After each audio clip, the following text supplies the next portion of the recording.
Film, like music, is a journey through time. We travel from one shot to the next, one scene to the next. We've journeyed through the personal atlas of memory, and we've soared through the dazzling, mythic orbit of Sun Ra. But what if the next journey isn't forward, or even outward, but inward? After the grand, cosmic roar of the universe, David Toop invites us on a different kind of voyage, a descent from the stars into the invisible currents that swirl around us every single day. The air itself thick with conversation, with signals, with Æther talk. What if the real music wasn't in the concert hall, or out there in the heavens, but in here, hidden in the crackle, the hum, the overheard whispers of the city? In this chapter, Toop isn't looking through a telescope. He's tuning a receiver, his ear to the keyhole of the world, scanning for accidental broadcasts, for the poetry of the mundane.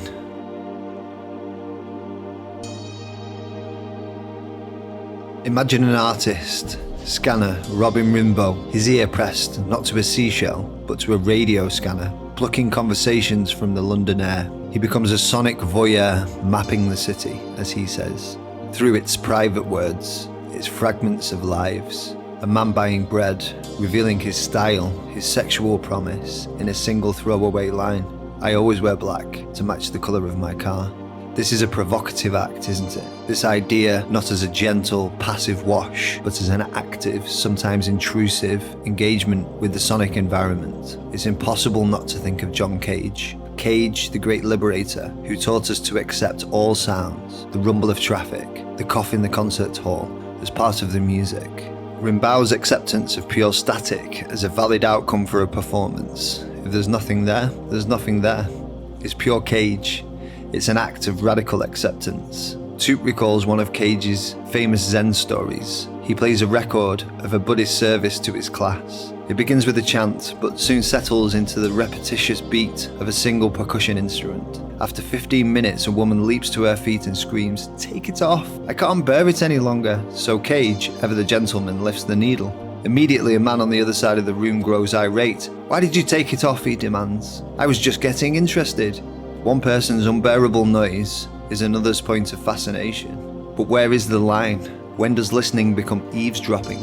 And in our hyper-connected world, is any space truly private anymore? Scanner's art lives in that charged, uncomfortable space. He samples the pauses, the static between words, the enormous gaps where the real, unsaid communication happens. In our age of total digital surveillance, where our voices and data are harvested constantly, Scanner's work from the early 90s feels less like an intrusion and more like a prophecy. He was simply showing us the ghosts that were already in the machine.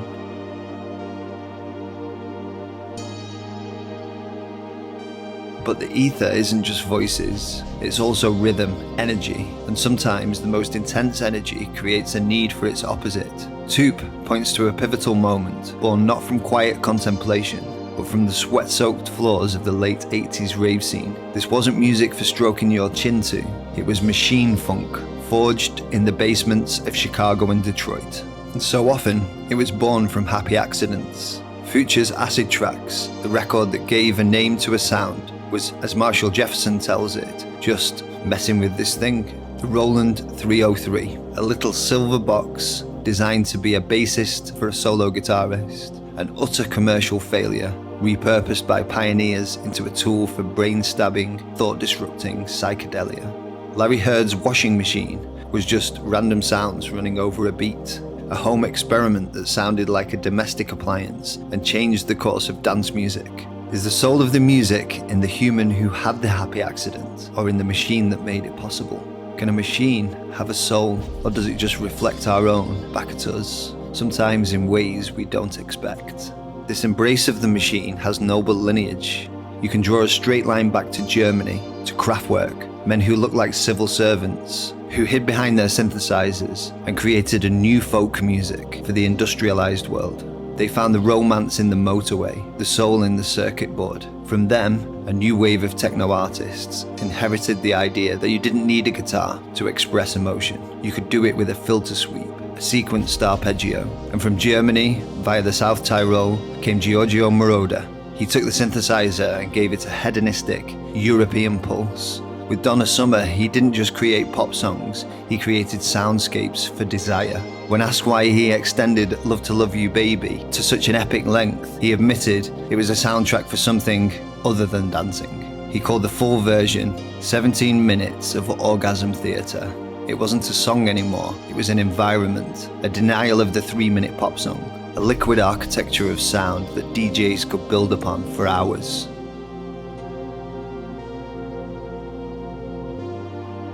This blurring of the boundaries between music and noise, between performance and accident, had been explored before. Think of the improvising group AMM at the Roundhouse in 1967. Toop describes them as busily aimless, a man in a raincoat blowing soft flurries on a sax, a drummer assembling and disassembling his kit, 2 men wrestling with wires on the floor. The audience didn't even realize the performance had begun. It was music as a process, not a product. Fast forward to New Year's Day, 1994, at the very same Roundhouse. A different generation, but a similar spirit. Chantal Passamonde of Telepathic Fish describes a rainbow gathering sort of thing. It was freezing cold. For the first 7 hours, it was complete hell. People were lighting fires inside to stay warm, like something from Mad Max. But then, as Mixmaster Morris played, and huge projections billowed in the wind, magic happened. The building's powerful spirit was activated. She said it was miserable, as well as being special. The misery was part of the texture. In an age where music can be streamed perfectly to our headphones, anywhere in the world, have we lost something? Does music need a room, a shared space, a bit of discomfort even, to truly come alive?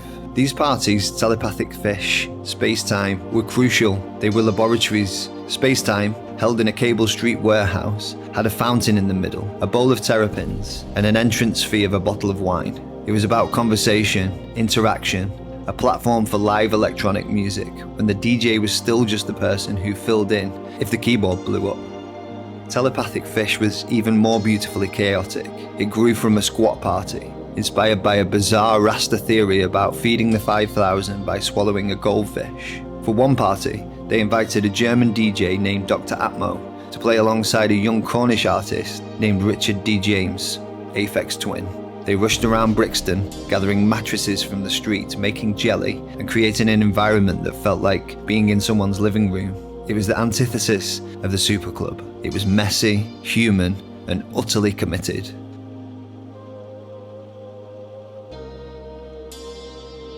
At the centre of so much of this activity was a psychedelic skinhead acid pixie, Mixmaster Morris, the irresistible force, a tireless advocate, DJ, an artist, and a conduit for a generation of crazy ones, making really crazy music. Morris is the thread that connects so many of these scenes. He played the Space-Time parties, the Roundhouse party, the first proper Telepathic Fish. What is the role of the tastemaker, the human filter, in an age of infinite choice? Are they gatekeepers, or guides opening doors to new worlds? His collaboration with the German producer Pete Namlock, the album Dreamfish, remains one of the most beautifully and fully realized documents of the era. It's the sound of 2 minds merging through technology, creating a simmering, aquatic, and deeply emotional journey. It's not just background music, it's a world to be inhabited, a masterpiece of early ambient techno that proved the form could be as profound and moving as any other. Through Morris, we meet the Orb and the KLF, but before them, we must visit the Land of Oz.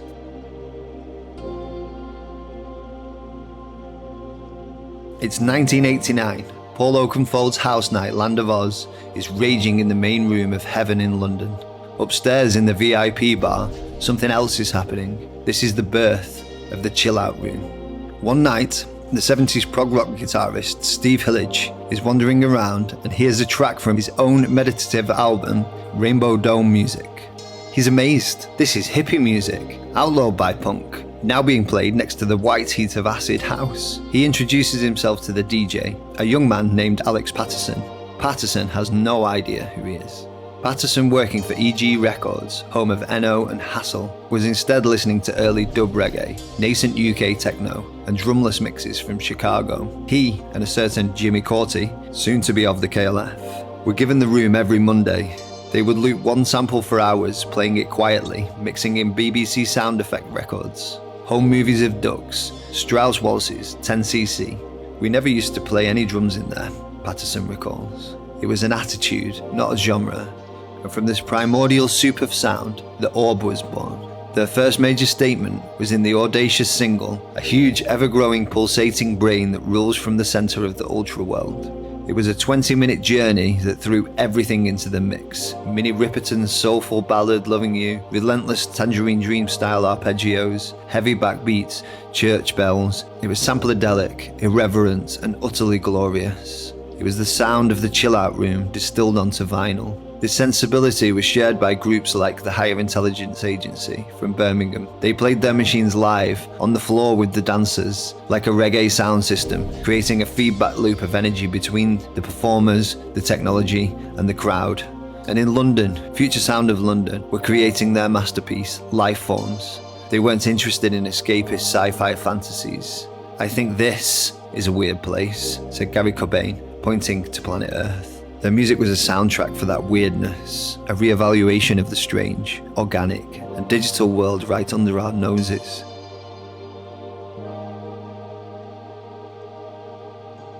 And so we arrive at the KLF, the situationist pranksters, the stadium house superstars who also created the definitive ambient statement of the era, the album Chill Out. It's the ultimate act of sonic collage. A continuous 45-minute journey across a mythical American landscape.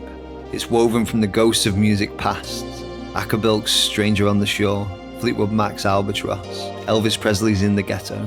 These are mixed with field recordings of sheep, Tavant throat singers, passing trains, and snippets of radio preachers. When the KLF sample these sounds, are they just stealing, or are they creating a kind of sonic seance? Summoning the ghosts of our collective memory to dance in a new landscape. The album came with a manifesto. Fact 3, ambient house is not new age music.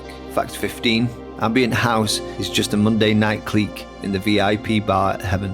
Fact 16, ambient house is the first major movement of the 90s. All were partially true. Chill out is movement in the imagination. It's the experience of driving at night on an American highway, as Harold Norse describes that first Cage performance, in which neon signs and patches of noise from radios and automobiles flash into the distance. It's the final act of scanning the ether. It proves that ambient music isn't just about creating sound, but about listening. It's about finding the music that's already there, in the static, in the memories, in the space between the notes, and rearranging it to create a new world, a world you can get lost in just by closing your eyes.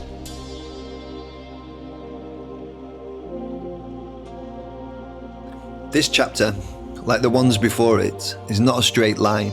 It's a network, a web of strange and beautiful connections, a constellation of signals. Toop gathers the pioneers of the accidental, like Larry Heard and Phuture, who found magic by messing with things. He places them in conversation with the deliberate architects of machine soul, like Kraftwerk and Giorgio Moroder, who saw the future in a circuit board. He introduces us to the sonic voyeurs, like Scanner, and their philosophical ancestor, John Cage, who taught us that all sound is music. And then the keepers of the vibe, the people who built the spaces for this music to live, Chantal Passamonde of Telepathic Fish, the organisers of Space-Time, and Paul Oakenfold, who gave room to Alex Patterson and Jimmy Corti. And at the centre, the conduits, the human hubs, the psychedelic skinhead acid pixie Mixmaster Morris, and the producers who took these ideas to their logical conclusions. The Orb, the Higher Intelligence Agency, Future Sound of London, and the ultimate pranksters, the KLF. The very technology becomes a character.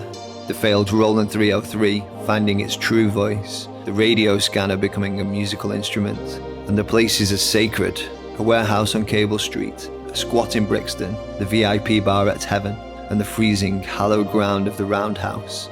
Each name, each place, a signal in the static, a note in the symphony of the ether.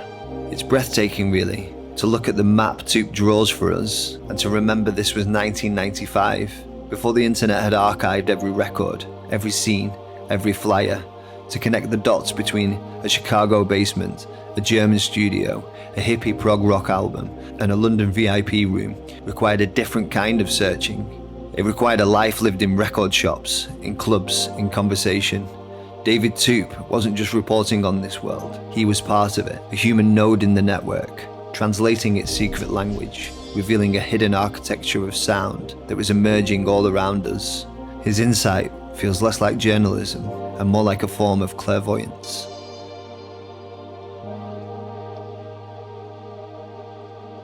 The airwaves are still buzzing, the happy accidents still happen, and the need for spaces of sonic reflection is perhaps greater than ever. So let's tune into your thoughts.